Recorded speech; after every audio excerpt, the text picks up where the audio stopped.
La millonaria le entregó en broma su tarjeta a un padre soltero, pero 24 horas después ya no tenía ganas de reír. Te doy 24 horas. Cómprate algo. No necesito sus limosnas. A las 3 de la madrugada, en la pantalla del teléfono apareció una notificación. Se habían debitado $47,000 de su tarjeta. Se la había dado a un desconocido unas horas antes, como una broma, para ver cómo un pobre gastaría el dinero ajeno. Esperaba casino, alcohol, locura, y recibió cardiología infantil. Un pago, luego otro. Cada notificación destruía su seguridad de que entendía cómo funcionaba el mundo. Antes de comenzar la historia, por favor escriban en los comentarios desde qué parte del mundo nos ven hoy o compartan sus impresiones sobre el relato. Gracias. Ekaterina Belova estaba de pie junto al bar con una copa de champán en la mano, observando el salón lleno de personas cuyos nombres conocía, pero cuyos rostros no recordaba. Otra gala benéfica. El nombre de la fundación lo olvidó justo después de recibir la invitación, pero asistió porque así se hacía, porque allí se reunía la gente adecuada, porque era un escenario. Vestido de un diseñador famoso, joyas cuyo precio no importaba, un peinado que había tomado 2 horas. Nada de eso era por ayudar a los necesitados. Era para que la vieran, para que la fotografiaran, para que dijeran, Ekaterina Belova estuvo allí. Bebió un sorbo de champán, caro pero insípido, como siempre en esos eventos, y miró hacia la entrada. Otra pareja subía por la alfombra roja sonriendo a las cámaras. Un hombre de smoking, una mujer con vestido de noche. Todos iguales. Todos interpretando el mismo papel. Aburrido, ¿verdad? Apareció a su lado su amiga Alina. Igual de rica, igual de hermosa, igual de vacía por dentro. Aterradoramente. Entonces divirtámonos. ¿Ves a ese hombre en la entrada? Ekaterina siguió su mirada. En la puerta había un hombre de unos 45 años con un traje que claramente no era suyo. Las mangas un poco largas, los hombros un poco anchos. El rostro cansado, pero sereno. Hablaba con el guardia de seguridad, que negaba con la cabeza. ¿Qué pasa con él? No tiene el aporte mínimo. $5,000 para entrar. Parece que no tiene ni 50. Ekaterina observó cómo el hombre sacaba billetes arrugados del bolsillo, los contaba y los volvía a guardar. El guardia le indicó la puerta, vete. El pobre quería entrar en la alta sociedad, rió Alina. Seguro pensó que aquí había champán gratis. Ekaterina siguió mirándolo. El hombre no discutía, no gritaba, no exigía justicia. Simplemente estaba allí, con los hombros caídos, aceptando el rechazo como algo inevitable, como si estuviera acostumbrado a que las puertas se cerraran frente a él. ¿Sabes qué? Dijo de pronto Ekaterina. Vamos hacia él. ¿Para qué? Para divertirnos. Tú misma dijiste que es aburrido. Se acercaron a la entrada. El guardia reconoció a Ekaterina y asintió con respeto. El hombre levantó la mirada, ojos oscuros, cansados, atentos. Disculpe, dijo Ekaterina con una sonrisa. Escuché por casualidad. ¿Tiene problemas con la cuota? El hombre guardó silencio un momento y luego asintió. Sí. No sabía que había una suma mínima. Pensé que se podía simplemente venir. Se puede, respondió ella mientras sacaba de su bolso una tarjeta platino, si se tiene esto. Se la extendió. El hombre la miró sin entender. Tómela por 24 horas. Gaste como quiera. Mañana por la noche me la devuelve. No entiendo por qué. Ekaterina se encogió de hombros. Tengo curiosidad por ver qué hace una persona común con acceso a dinero ilimitado por un día. Comprar un coche, alquilar una suite en un hotel, ir al casino. Quiero verlo. Alina soltó una risita. Es como un experimento social. Vamos, tómala. Katia no bromea. El hombre miró la tarjeta, luego a Ekaterina. En sus ojos pasó algo. No era gratitud ni alegría, era otra cosa, comprensión, decepción. Ekaterina no pudo definirlo. ¿Habla en serio? Completamente. Límite de $50,000. El PIN está escrito al reverso. Puede retirar efectivo o pagar con tarjeta. Me da igual. Lo principal es que la devuelva mañana. El hombre tomó la tarjeta lentamente, la observó, la volteó, leyó el PIN.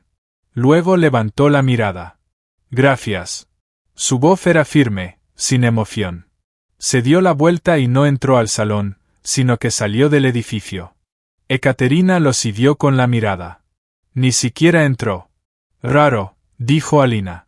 Sí, pero será interesante ver qué hace. Volvieron al salón. Ekaterina terminó su champán, tomó otra copa y conversó con algunos conocidos. Todos hablaban de las últimas noticias: quién compró un yate, quién se divorció, quién voló a las Maldivas. Conversaciones vacías llenas de cifras y nombres de marcas.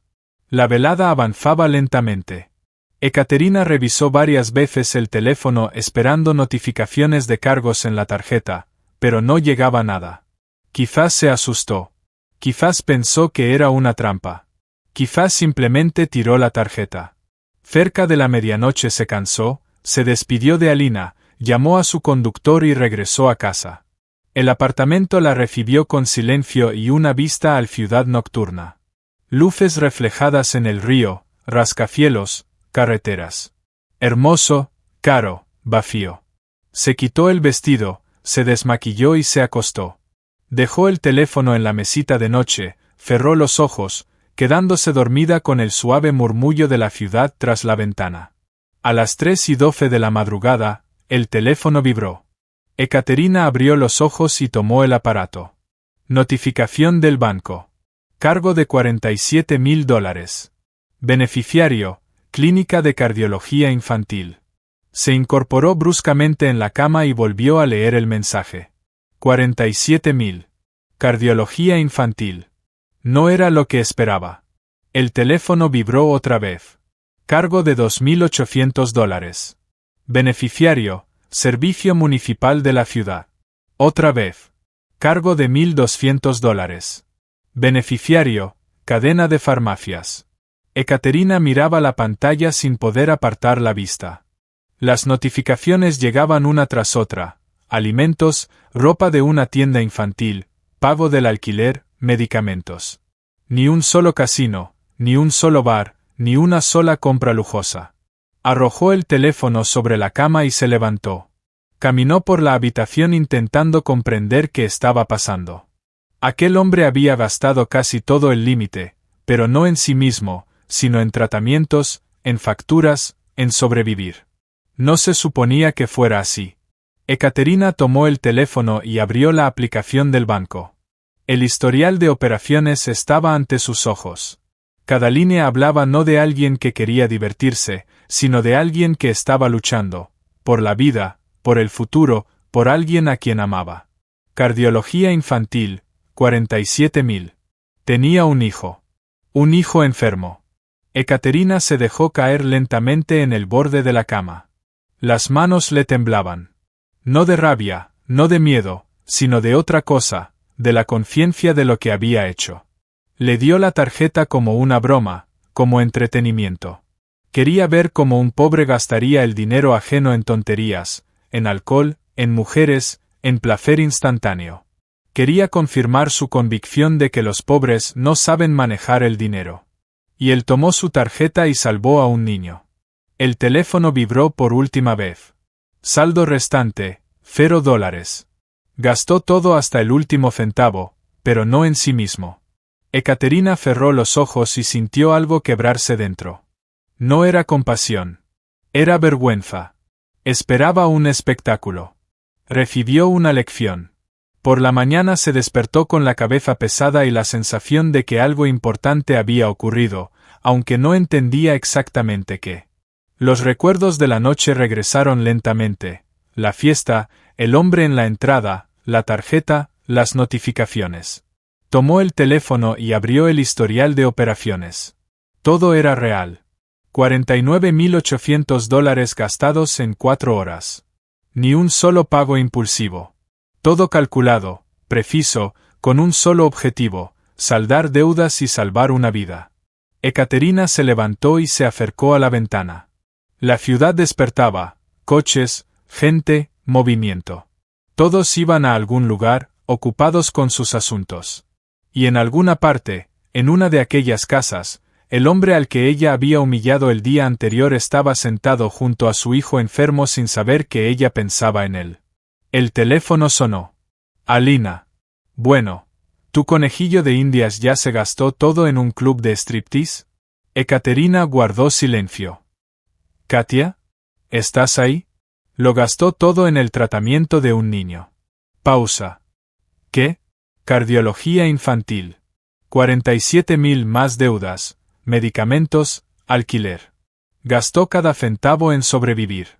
Alina rió con inseguridad. ¿En serio? Vaya giro. Entonces ahora es como si hubiera salvado una vida. Felicidades. No la salvé. Lo humillé.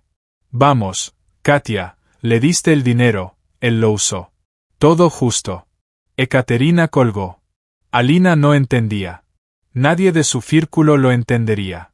Ella le dio la tarjeta no para ayudar, sino para divertirse, para reírse. Y él lo sabía. Lo vio en sus ojos, lo escuchó en su voz. Aún así la tomó, porque no tenía otra opción. Ekaterina se vistió, tomó café y se sentó frente al portátil. Abrió las redes sociales y empezó a buscar información sobre la clínica de cardiología infantil. Tal vez encontraría algo, un nombre, una historia, cualquier cosa que la ayudara a entender quién era ese hombre. Pero no había nada. La clínica no publicaba los nombres de los pacientes. El banco no revelaba datos de las operaciones. Para ella, el hombre era un fantasma, sin nombre, sin historia, sin rostro. Solo un recibo de $47.000 y el derecho de juzgarla. Mijail Dromov subía las escaleras de un viejo edificio, apretando lentamente la tarjeta de plástico en el bolsillo. La bombilla del tercer piso parpadeaba desde hacía 6 semanas. Los vecinos se quejaban, pero la empresa administradora no tenía prisa por repararla. En el portal olía a humedad y a algo agrio. Llegó a su apartamento en el 5º piso, metió la llave en la cerradura y abrió. Dentro estaba en silencio. Masa dormía. Se veía la luz de la lamparita en su habitación. Mijail se desvistió en el pasillo, colgó el traje ajeno en la percha. Lo había alquilado por $200 durante 3 horas. Pensaba entrar a la gala benéfica y encontrar allí a alguien que pudiera ayudarlo. No entró, pero obtuvo la tarjeta. Fue a la cocina, encendió la luz y se sentó a la mesa. Sacó la tarjeta y la colocó frente a él, junto a una pila de sobres que llevaba 2 meses temiendo abrir. Facturas, avisos, exigencias. Las deudas crecían como una bola de nieve y él solo podía observar cómo todo se desmoronaba. Abrió el primer sobre. Clínica de cardiología infantil. Factura por consulta de un cirujano cardíaco, exámenes y análisis. $47.000. El plazo de pago había vencido hacía una semana. El siguiente paso, negativa de tratamiento. Dejó la factura sobre la mesa y abrió el segundo sobre. Servicios sales, $2.800 de deuda acumulada en 4 meses. Un mes más y los desalojarían. Tercer sobre. Farmacia. Medicamento para Masa, que debía tomar todos los días. $100. Había pedido dinero prestado, prometido devolverlo, pero no tenía con qué. Mijail cerró los ojos y respiró hondo. 8 años atrás su vida era distinta. Buen trabajo, apartamento, esposa. Luego nació Masa con una cardiopatía congénita que requería supervisión constante y tratamiento costoso. El seguro cubría una parte, pero no todo. Las facturas crecían. Su esposa no resistió. Se fue cuando Masa tenía 2 años, dejándolo solo con una niña enferma y deudas. Intentó mantenerse firme. Trabajaba en 2 empleos, de día en un almacén, de noche como taxista. Dormía 4 horas, ahorraba cada centavo para el tratamiento de su hija. Pero nunca era suficiente. La medicina era cara, y la enfermedad no perdonaba retrasos. Ese día fue a la gala benéfica como último recurso. Pensó que encontraría un patrocinador, alguien que ayudara. Ni siquiera lo dejaron entrar. Y entonces apareció ella, rica, hermosa, fría, con una tarjeta en la mano y una burla en los ojos. Gaste como quiera. Como si fuera un juguete. Como entretenimiento. Ella quería ver cómo un pobre gastaría dinero ajeno. Él tomó la tarjeta no por gratitud, sino por desesperación. Porque no había otra oportunidad. Mijaíl abrió el portátil e inició sesión en la cuenta personal de la clínica. La factura aparecía en rojo, vencida, exigiendo pago inmediato. Mijaíl introdujo los datos de la tarjeta, el PIN y presionó pagar. El sistema procesó la operación durante unos segundos y luego apareció el mensaje: pago realizado con éxito. $47.000 debitados. Mijaíl miraba la pantalla y sentía un vacío extraño. No era alivio ni alegría, solo la conciencia de que una de las deudas estaba cerrada. Pero aún quedaban decenas más. Abrió el siguiente sitio, Servicios Sales. Introdujo los datos de la tarjeta y pagó la deuda, $2.800. Luego la farmacia, $1.200. Después el alquiler del próximo mes, $1.500. Alimentos para un mes, $600. Ropa para masa, había crecido y la anterior ya no le servía, $200. Cada pago era una necesidad, no un deseo. Ni un solo impulso, ni un lujo, solo supervivencia. En un momento vio en la página de una tienda infantil un oso de peluche con el que Masa soñaba desde hacía 2 meses. Costaba $50. Mijaíl lo añadió al carrito, llegó hasta la pantalla de pago, y se detuvo. $50. Eso era una semana de comida o 3 días de medicinas. Eliminó el oso del carrito. Para las 4 de la madrugada había cerrado todas las deudas, pagado todo lo necesario para el mes siguiente y miró el saldo. $0. La tarjeta estaba vacía. Cerró el portátil, dejó la tarjeta sobre la mesa y se levantó. Fue a la habitación de su hija, abrió la puerta en silencio. Masa dormía abrazando su viejo conejo desgastado. Su rostro estaba tranquilo, la respiración regular. Se acercó, le acomodó la manta y le besó la frente. Todo estará bien, Sol, susurró. Te lo prometo. Masa no se despertó. Mijaíl salió de la habitación, cerró la puerta y volvió a la cocina. Se sentó a la mesa, apoyó la cabeza en las manos y por primera vez en muchos meses se permitió exhalar. Había comprado un mes. Un mes de tranquilidad para su hija. Después la lucha comenzaría de nuevo. Pero esa noche podía simplemente sentarse y no pensar en cómo pagar el día siguiente. Ekaterina no durmió en toda la noche. Estaba sentada junto a la ventana con el teléfono en la mano, actualizando el historial de operaciones cada 5 minutos. Las notificaciones llegaban una tras otra, metódicas, calculadas, sin emoción. Cardiología infantil. Servicios Sales. Farmacia. Supermercado. Alquiler. Ropa infantil. Cada cargo era un golpe a su arrogancia. Esperaba ver casinos, bares, restaurantes. Esperaba la confirmación de que tenía razón, de que los pobres no saben manejar el dinero, de que gastan en placeres momentáneos sin pensar en las consecuencias. En cambio, vio la vida de un hombre que lucha, que cuenta cada centavo, que elige entre comida y medicinas, y que incluso con acceso al dinero ajeno no se permitió ni un solo deseo innecesario. Por la mañana el saldo de la tarjeta era 0.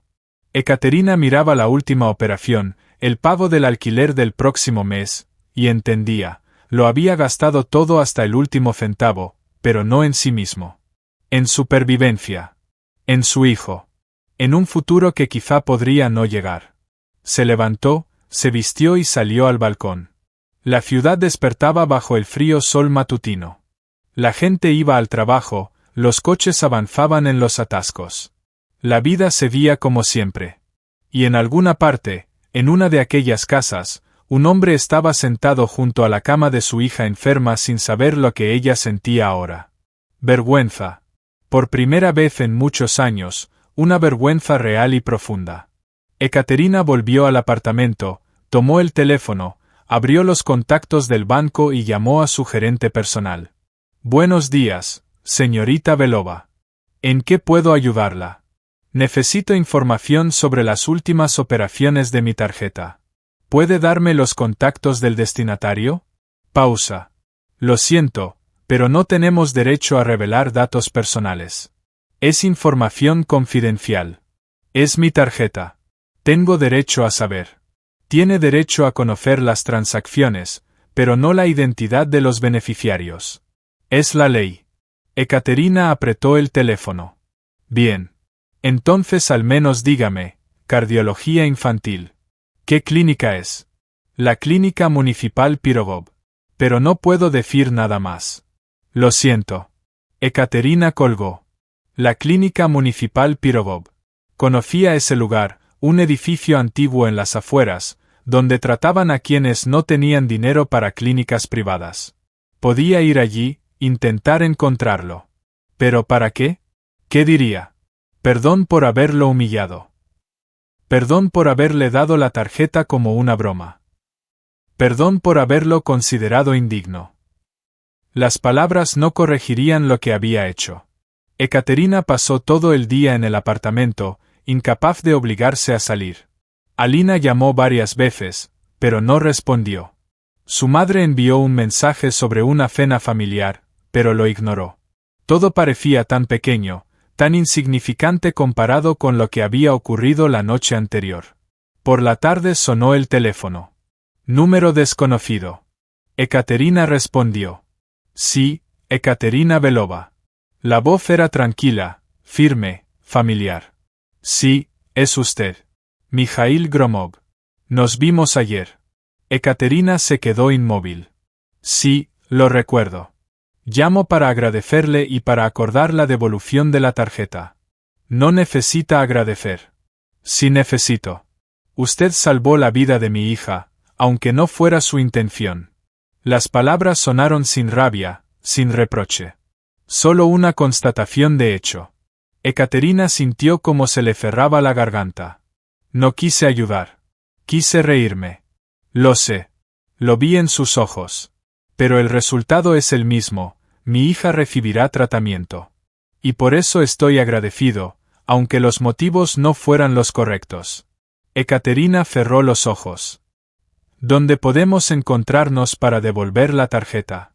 Mañana, en el café de la esquina de Sadovaya y Lesnaya, a las 6 de la tarde.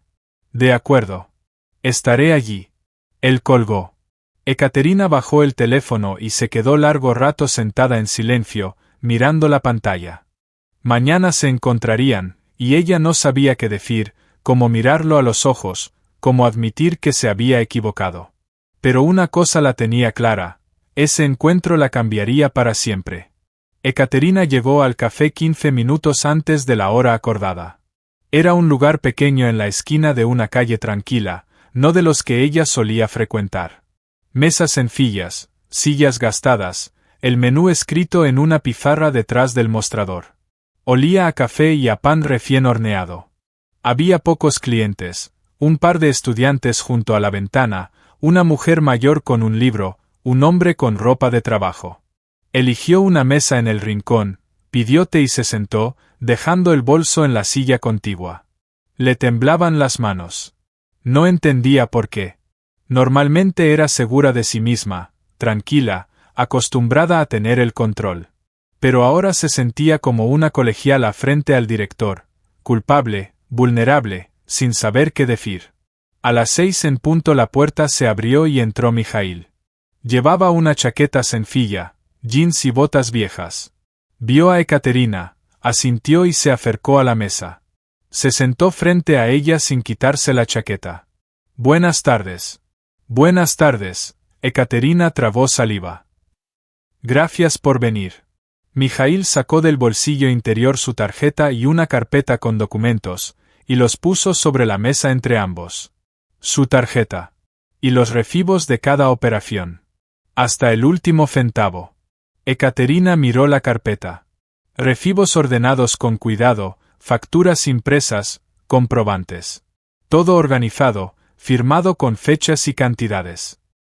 ¿Guardó todo? Claro. No era mi dinero. Debía rendir cuentas.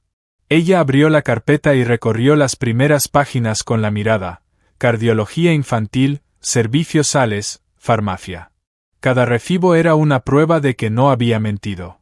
No gastó ni un centavo en sí mismo. No le pedí un informe. Lo sé.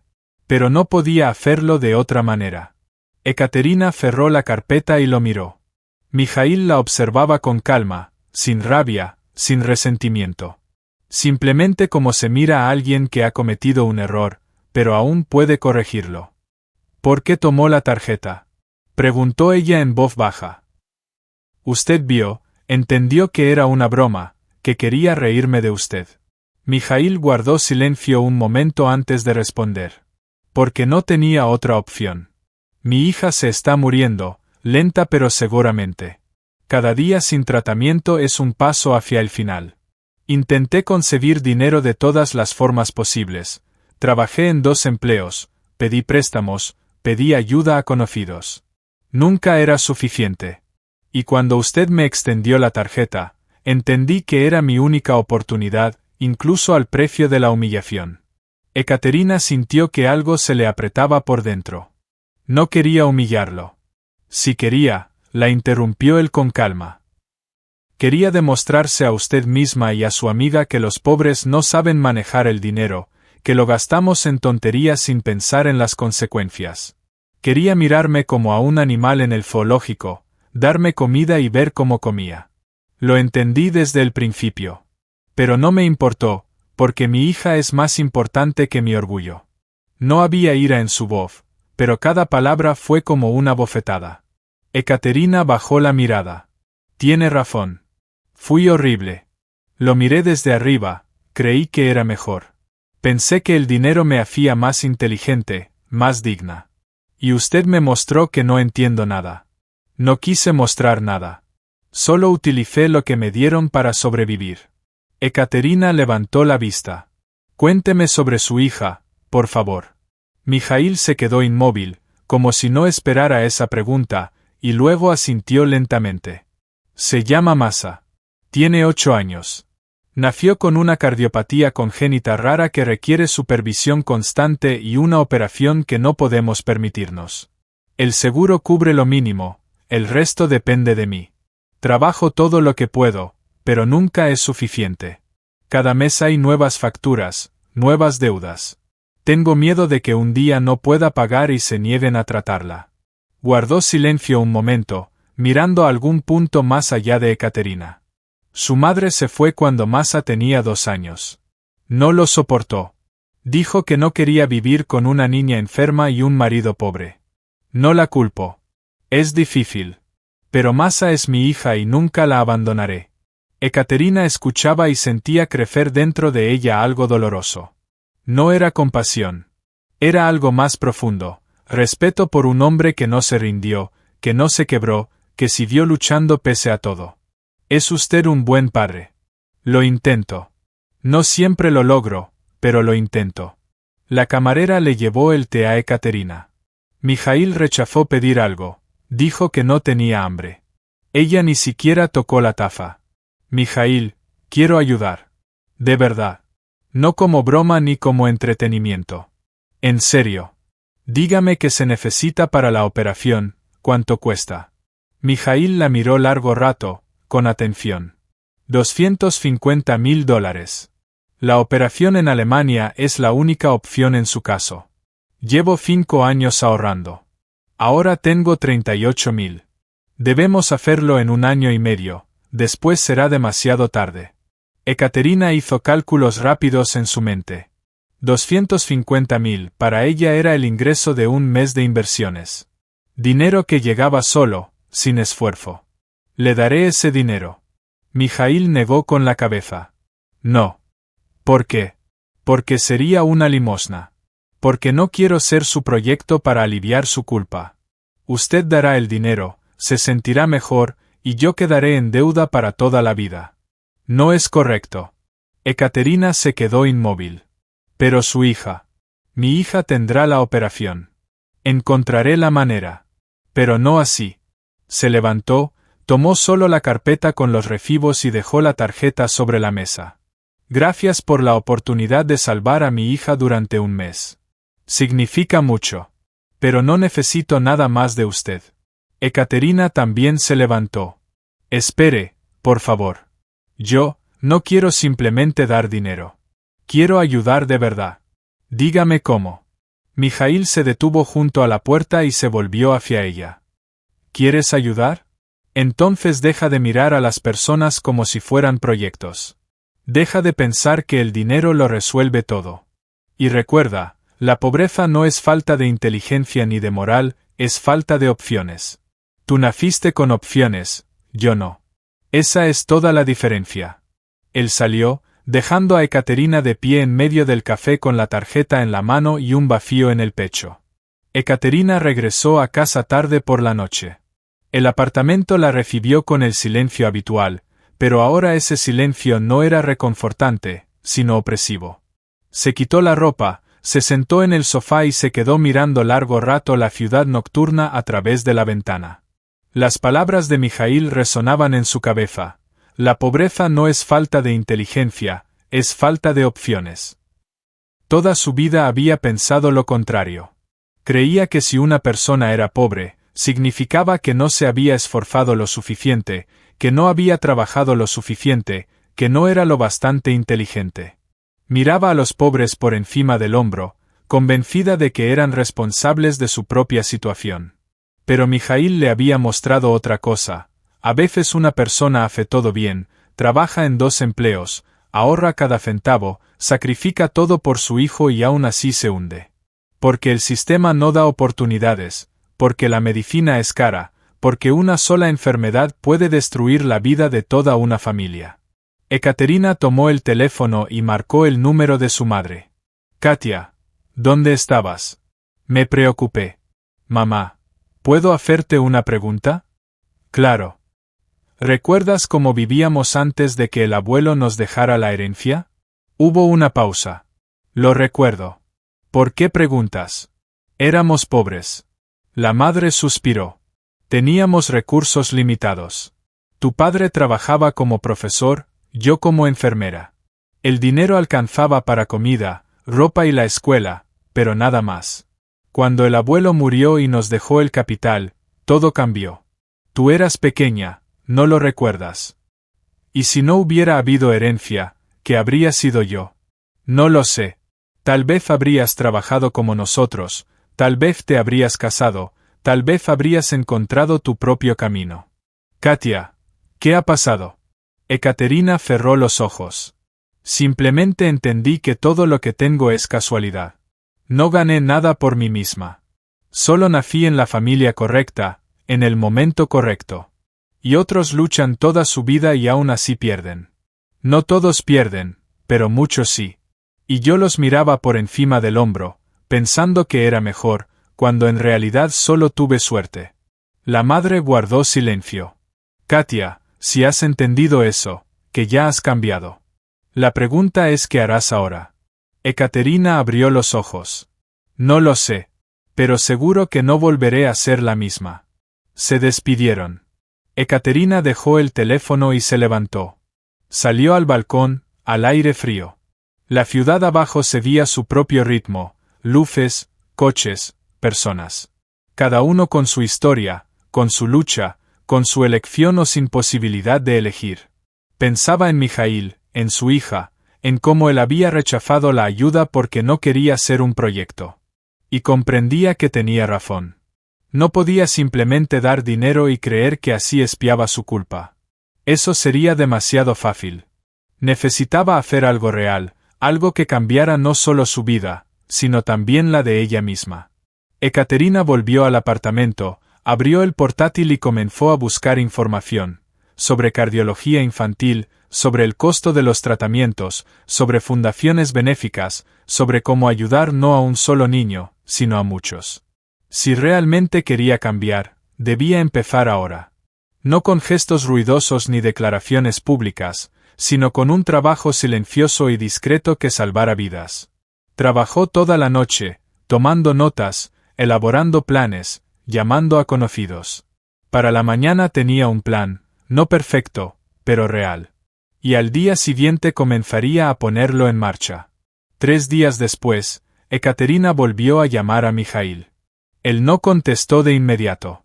Tras el cuarto tono, respondió con voz cansada y cautelosa. Sí. Soy Ekaterina.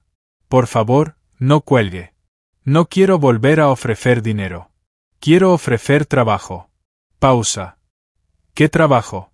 Estoy creando una fundación para familias con niños enfermos que no pueden permitirse el tratamiento.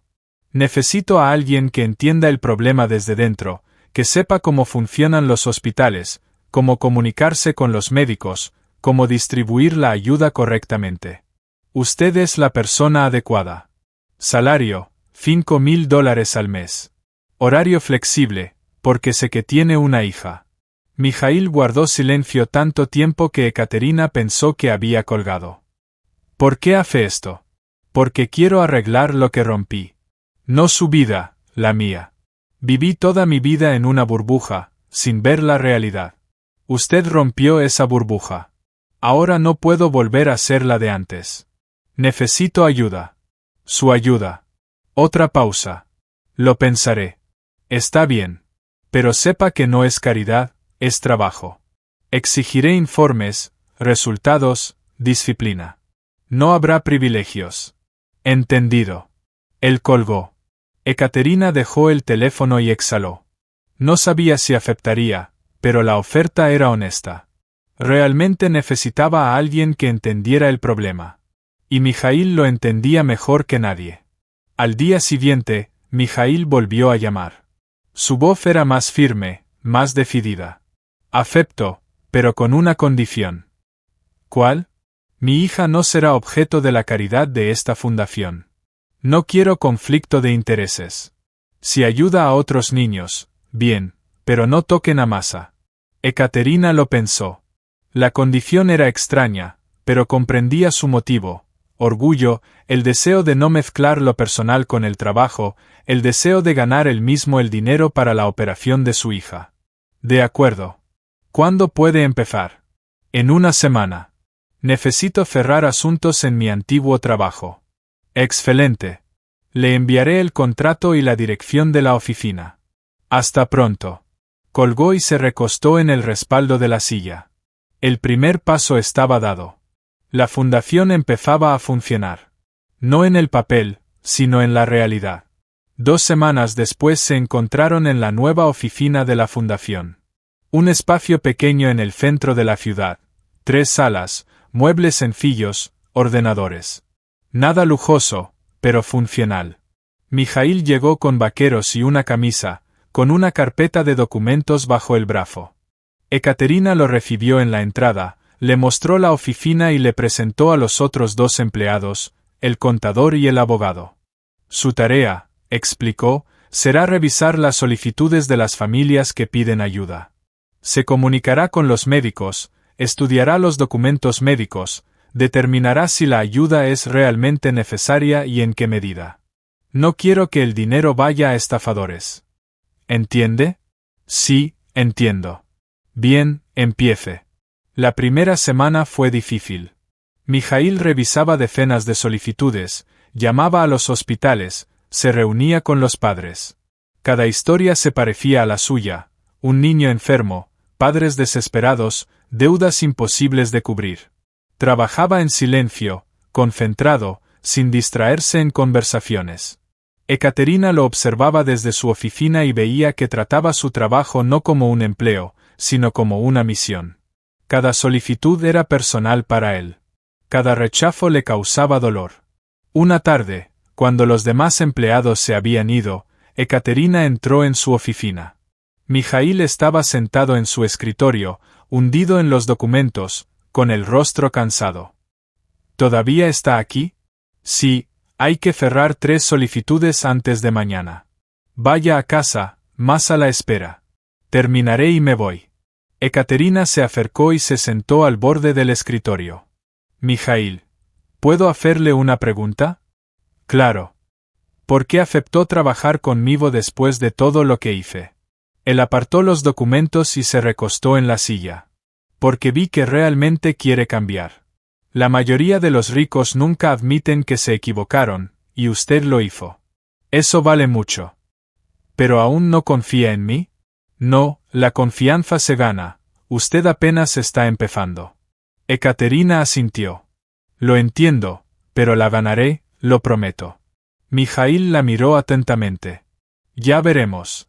Pasaron 2 meses. La fundación comenzó a ayudar a familias, pagando operaciones, medicinas y rehabilitación. Ekaterina invirtió $500,000 de su dinero personal y atrajo otros patrocinadores. El dinero se destinaba a la causa, sin sobornos ni corrupción. Mijaíl supervisaba estrictamente. Una tarde, Ekaterina le propuso acompañarla a visitar a una de las familias que la fundación ayudaba, un niño de 7 años con leucemia que necesitaba un trasplante de médula ósea, operación que la fundación pagó en su totalidad. Llegaron a una casa normal en las afueras. La familia los recibió con gratitud y lágrimas. La madre abrazó a Ekaterina. El padre estrechó la mano de Mijaíl. El niño estaba sentado en el sofá, delgado y pálido, pero vivo. Gracias, decía la madre entre lágrimas. Ustedes salvaron a nuestro hijo. Nunca lo olvidaremos. Ekaterina no sabía qué responder. Solo asentía, con un nudo en la garganta. No era como las cenas benéficas donde todos sonríen para las cámaras. Era real, vivo, importante. Al salir de la casa, Mijaíl la miró. ¿Cómo se siente? Extraña. Bien, pero extraña. Antes ayudaba, donaba dinero, participaba en campañas, pero nunca veía el resultado. Ahora lo vi, y es impactante. Mijaíl asintió. Ahora entiende la diferencia entre caridad y ayuda. Lo primero es para uno mismo, lo segundo es para los demás. Se subieron al coche. Ekaterina conducía en silencio, pensando en las palabras de Mijaíl. Tenía razón. Antes ayudaba por apariencia, por fotos, por sentirse importante, ahora ayudaba porque no podía no ayudar. Mijaíl, dijo de repente. ¿Puedo ver a Masa? Él la miró sorprendido. ¿Para qué? Solo quiero. Habla tanto de ella, quiero conocerla. Mijaíl guardó silencio. Está bien, pero no hoy. Ella se acuesta temprano. Venga el sábado por la tarde si quiere. Quiero. El sábado, Ekaterina llegó a la dirección que le dio Mijaíl. Una casa vieja, pintura descascarada, escalera chirriante. Subió al 5º piso y tocó la puerta. Mijaíl abrió y la invitó a pasar. El apartamento era pequeño pero limpio, con muebles sencillos, dibujos de niños en las paredes y olor a sopa de la cocina. Masa, llamó, tenemos visita. Del cuarto salió una niña delgada, pálida, con grandes ojos oscuros y cabello corto.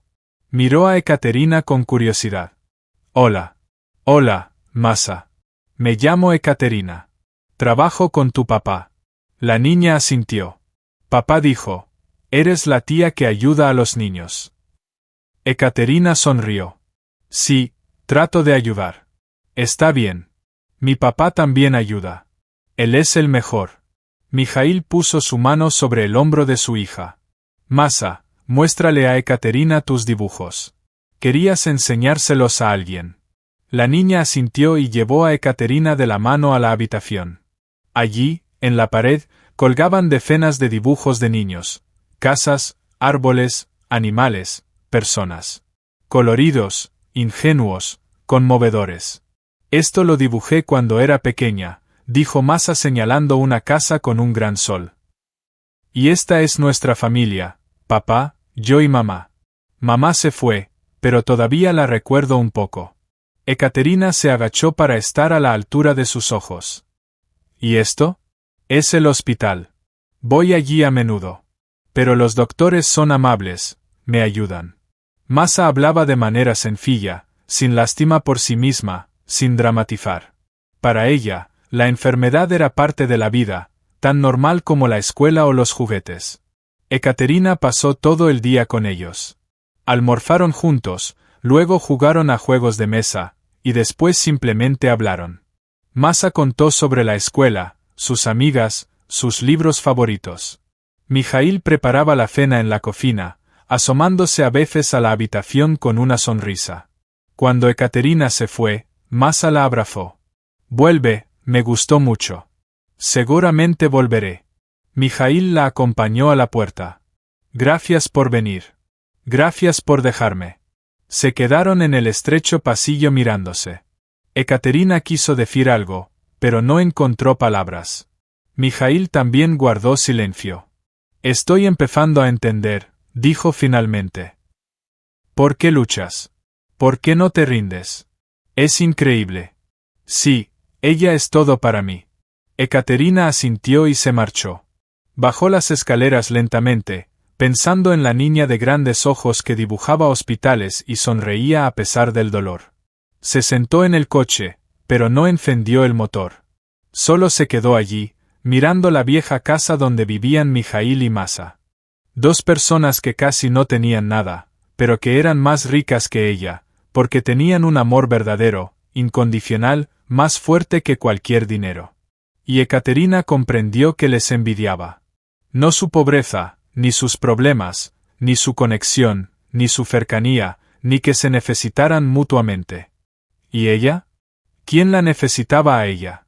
Pasaron 6 meses. La fundación había crecido. Ahora trabajaban 8 personas. 43 familias recibieron ayuda. 3 niños se sometieron con éxito a operaciones en el extranjero.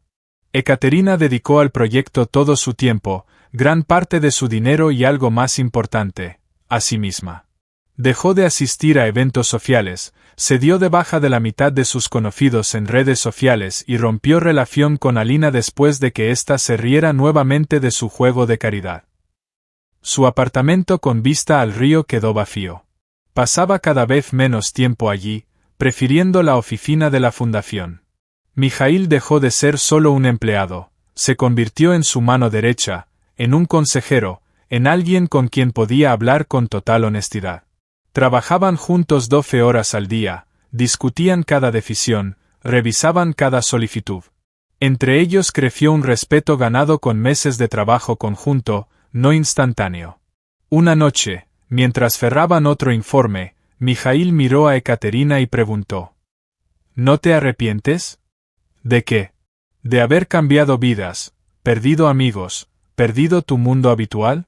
Podrías haber seguido viviendo como antes. Ekaterina dejó la pluma. No, no me arrepiento. Antes era un envoltorio vacío y bonito, sin contenido, ahora siento que vivo de verdad. Por primera vez en 32 años. Mijaíl asintió. Entonces estás en el camino correcto. ¿Y ahora confías en mí? Él guardó silencio, pensando la respuesta. Más que antes, pero aún con cautela. ¿Por qué? Porque la gente cambia despacio. 6 meses es poco. Se necesitan años para entender si los cambios son reales o temporales. Ekaterina asintió, comprendiendo su cautela. Ganarse la confianza de alguien requiere un largo camino, y ella estaba dispuesta a recorrerlo mientras fuera necesario. Una de las noches, Mijaíl se quedó en la oficina más tarde de lo habitual. Ekaterina notó que revisaba el teléfono varias veces, fruncía el ceño, calculaba cosas en la calculadora. ¿Todo bien? Sí, solo estoy calculando, dijo Mijaíl, luego suspiró. He estado ahorrando dinero para la operación de Masa durante 6 años. Ahora hay 82.000. Faltan 168.000. Tengo un año, máximo año y medio. Después será tarde. ¿El sueldo de la fundación ayuda? Sí, ahora puedo ahorrar 2.000 al mes en lugar de 500. Esto acelera el proceso, pero aún no es suficiente. Necesito otra fuente de ingresos. Ekaterina permaneció en silencio. Podría haber resuelto el problema con una llamada al banco, transferir dinero y cerrar el asunto, pero recordaba sus palabras: no quiero ser tu proyecto para redimir culpas. Mijaíl, quiero proponerte algo. Escucha hasta el final antes de rechazarlo. Él la miró con cautela.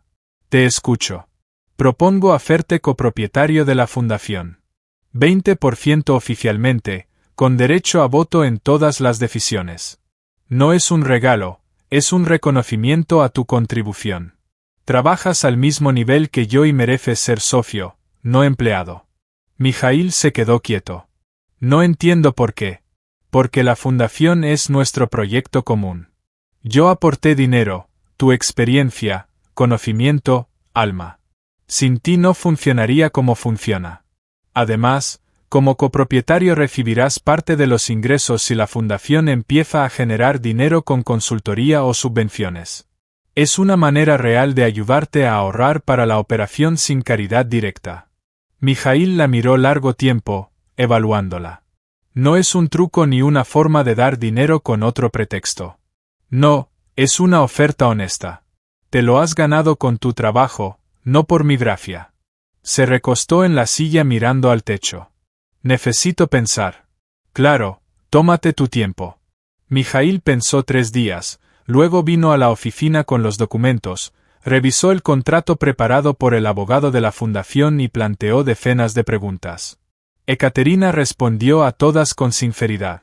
Bien, dijo finalmente, acepto, pero con una condición. ¿Cuál? Si Masa recibe la operación y sobrevive, devolveré mis 20% al fondo para ayudar a otros niños. Ekaterina negó con la cabeza. No, te ganaste esa participación, es tuya para siempre. Y ayudaremos a otros niños juntos, como socios. Mijaíl la miró, y por primera vez en todos los meses que se conocían, ella vio en sus ojos no cautela, sino algo parecido a calor. De acuerdo. Firmaron los documentos. Mijaíl se convirtió en copropietario. No por lástima ni gracia, sino por mérito. Pasó un año más. La fundación recibió varias subvenciones importantes y empezó consultoría para otras organizaciones benéficas. Los ingresos crecieron. Mijaíl ahorraba ya 5.000 al mes. La suma para la operación aumentaba lentamente, pero con seguridad. La salud de Masa empeoraba, los ataques eran más frecuentes. Los médicos decían, queda menos de un año. Mijaíl trabajaba como obsesionado, 14 horas al día, sin descansos ni fines de semana. Ekaterina veía cómo se agotaba, pero nada podía hacer, esa era su lucha. Una noche, mientras Mijaíl trabajaba hasta tarde otra vez, Ekaterina le llevó café y se sentó frente a él. ¿Te estás matando trabajando? Estoy salvando a mi hija. No la salvarás si tú misma caes agotada.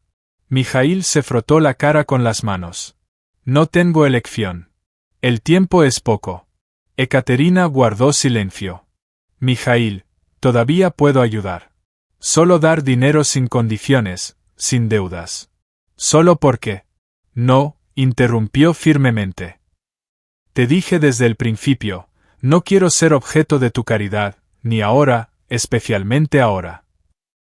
¿Pero por qué eso salvará a Masa? Porque si acepto su dinero, estaré en deuda toda la vida, no formalmente, sino en mi interior. Sabré que no lo logré por mí mismo, que fui débil, y eso me destruirá más que cualquier pobreza. Ekaterina lo miraba y entendía que no cambiaría de opinión. El orgullo era parte de su personalidad, su dignidad. Quitárselo sería romperlo. Entonces dijo, dime, ¿cómo puedo ayudar? No con dinero, con cualquier otra cosa. Mijaíl pensó. Hay una cosa. Quiero organizar una subasta benéfica, vender cosas donadas por personas ricas. Todo lo recaudado irá al fondo, y parte se destinará a operaciones para niños como Masa. Pero necesito contactos. Gente que venga, compre y corra la voz. No tengo esos contactos. Tú los tienes. Ekaterina asintió. Organizaré la mejor subasta que esta ciudad haya visto.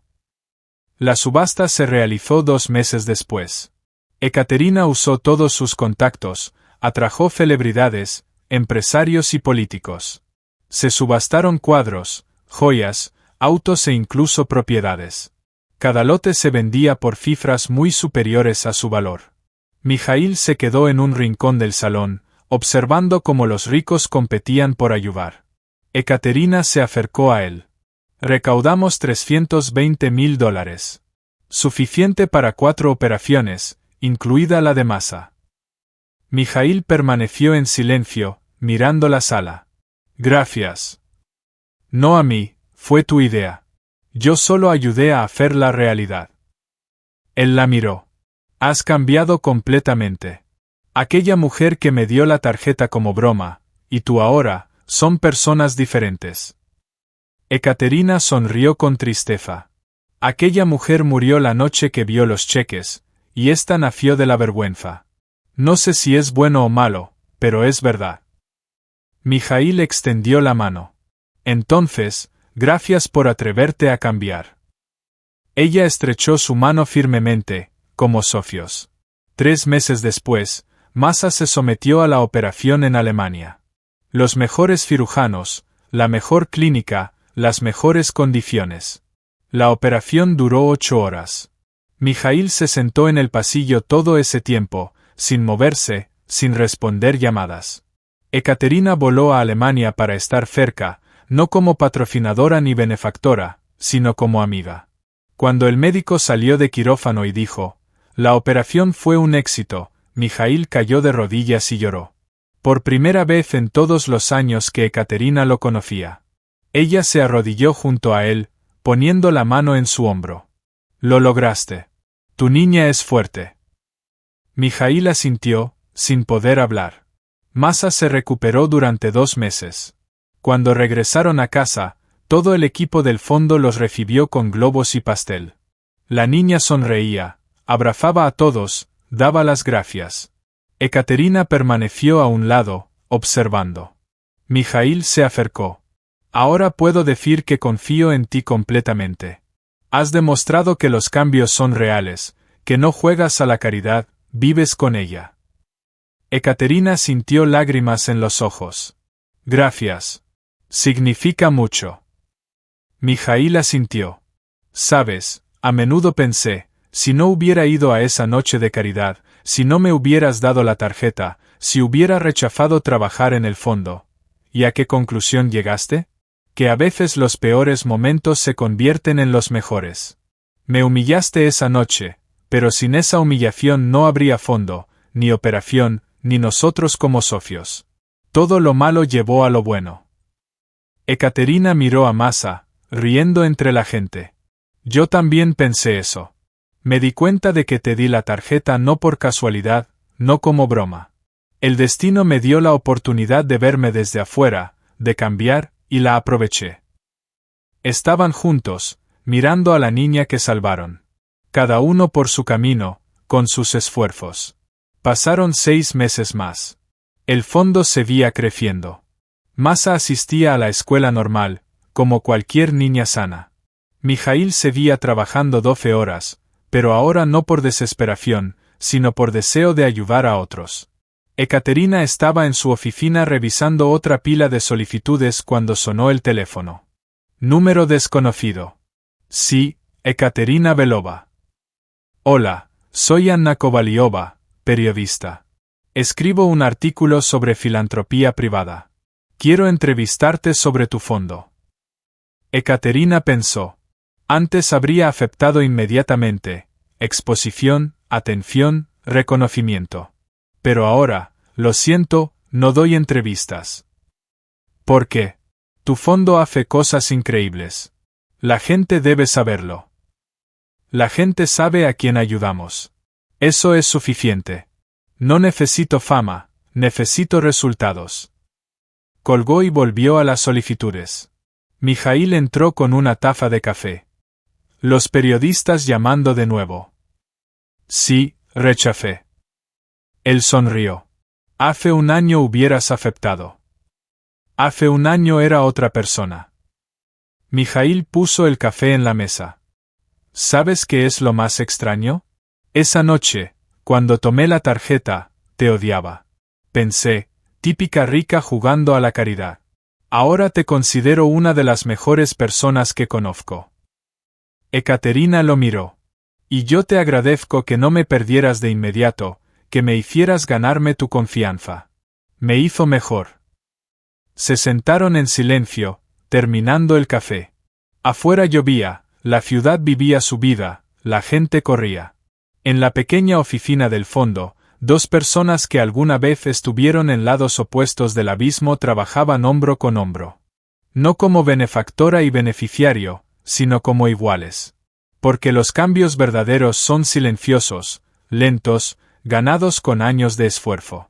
Ekaterina dio la tarjeta a Mijaíl como broma, recibió una lección para toda la vida. Él tomó la tarjeta de la desesperación, encontró un socio y un amigo, y ambos entendieron que a veces los momentos más aterradores traen los descubrimientos más valiosos.